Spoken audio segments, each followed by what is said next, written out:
మరికొద్ది రోజుల్లో రష్మిక మరియు విజయ్ దేవరకొండ ఎంగేజ్మెంట్. అర్జున్ రెడ్డి సినిమా ద్వారా స్టార్ సక్సెస్ అందుకున్న నటుడు విజయ్ దేవరకొండ గత కొద్ది రోజులుగా హీరోయిన్ రష్మికతో సీక్రెట్ రిలేషన్షిప్ కొనసాగిస్తున్న విషయం అందరికీ తెలిసిందే. అయితే ఇటీవల ఈ జంటకు సంబంధించిన ఎంగేజ్మెంట్ న్యూస్ ఒకటి ఇప్పుడు టాలీవుడ్ ఇండస్ట్రీలో చక్కర్లు కొడుతోంది. ఈ హీరో హీరోయిన్లిద్దరూ గత కొన్ని సంవత్సరాలుగా కలిసి ఈవెంట్స్ కి, ట్రిప్స్ కి, హోటల్స్ కి తిరుగుతూ ఒకరి మనసు ఒకరు పూర్తిగా అర్థం చేసుకుని పెళ్లి విషయం గురించి ఇరు కుటుంబాల అనుమతులు తీసుకున్నారంట. దీంతో ఈ హీరో హీరోయిన్స్ తల్లిదండ్రులు వీరి ఎంగేజ్మెంట్ ను ఫిబ్రవరి 2nd వీక్ లో నిర్వహించడానికి ప్లాన్ చేస్తున్నారంట.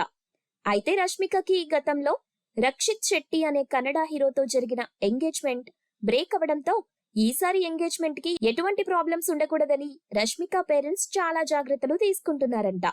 ఇక వీరిద్దరి ఎంగేజ్మెంట్ కి సంబంధించిన అఫీషియల్ అనౌన్స్మెంట్ గురించి ఇరు స్టార్స్ ఫ్యాన్స్ అయితే చాలా ఆశగా ఎదురు చూస్తున్నారు. ప్రస్తుతం విజయ్ దేవరకొండ పరశురాం దర్శకత్వంలో వస్తున్న ఫ్యామిలీ స్టార్ అనే మూవీ షూటింగ్ లో బిజీగా ఉన్నాడు. ఇక రష్మిక అయితే సుకుమార్ దర్శకత్వంలో వస్తున్న పుష్ప 2 మూవీ షూటింగ్ తో పాటు శాకుంతలం హీరో దేవ్ మోహన్ తో కలిసి రెయిన్బో అనే చిత్ర షూటింగ్ లో బిజీగా ఉంది.